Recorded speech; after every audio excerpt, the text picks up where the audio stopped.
सुनिए, SK enterprises के interview यहीं पे हो रहे हैं क्या? लेकिन आपको क्या करना है इंटरव्यू से? क्या नाम है, इंटरव्यू के लिए आया था। अंकल जी यहाँ पर हल चलाने के इंटरव्यू नहीं हो रहे हैं, जो आप खेतों से उठकर यहाँ पर आ गए। देखो, मुझे आपसे बहस नहीं करनी। एसके इंटरप्राइजेज के इंटरव्यू यहीं पे हो रहे हैं ना, बस इतना बता दो। हमारा सिलेक्शन होना इतना मुश्किल है यहाँ पे, और आप और आ गए। वैसे भी ये आपकी उम्र के लिए नहीं बना है। ओके। देखो, मैंने तो ऐसे कोई गाइडलाइन नहीं पढ़ी जिसमें मेरी उम्र का बंदा यहाँ पे इंटरव्यू नहीं दे सकता, ऐसा तो कुछ लिखा नहीं है। ये क्या चल रहा है नीचे? बुजुर्ग अंकल इंटरव्यू देने। अच्छा ठीक है, भेजो उनको ऊपर। इंटरव्यू के लिए कौन कौन आया है? आप भी आए? हाँ, मैं भी आया हूँ। चलो, बॉस ने बुलाया। Good morning sir. अंकल जी पहले आप आ जाइए। सर, ये मेरे डॉक्यूमेंट।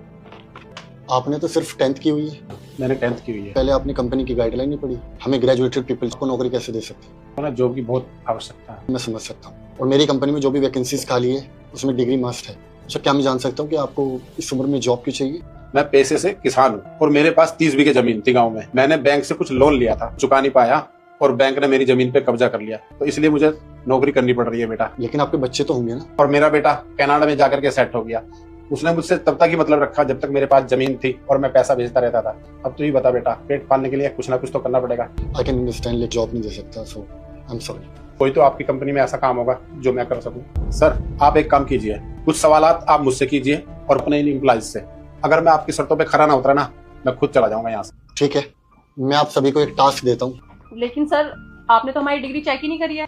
इस बार मैं अपने इंटरव्यू का तरीका बदलने जा रहा हूँ। तो ठीक है, आप सभी के लिए क्वेश्चन है कि हमारी कोल्ड ड्रिंक की फैक्ट्री है और ठंड आ चुकी है और हमने ओवर स्टॉक बनाया हो, लेकिन हमें कंपनी का नुकसान भी नहीं करना। तो आप लोग बताइए कि हम इस स्टॉक को ठंड के वेदर में कैसे बेचें और हमारा स्टॉक भी सारा बिक जाए।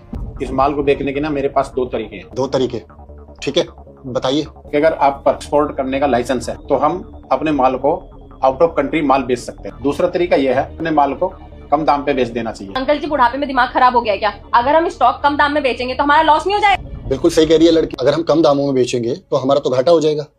हमें नुकसान होगा, सही कह रही है, लेकिन इतना नुकसान नहीं होगा कि जिससे कि हमारी कंपनी का घाटा हो। कम से कम हमारी मेकिंग कॉस्ट आराम से निकल जाएगी। अगर हम प्रॉफिट में बेचने का इंतजार करेंगे तो हमारा सारा माल एक्सपायर हो जाएगा। तो इसलिए हमें अपना सारा माल कम दामों में बेच देना चाहिए। पॉइंट है। हाँ, तो ये भी सही है, मानना पड़ेगा अंकल जी, आपने डिग्री वालों से अच्छा आंसर दिया।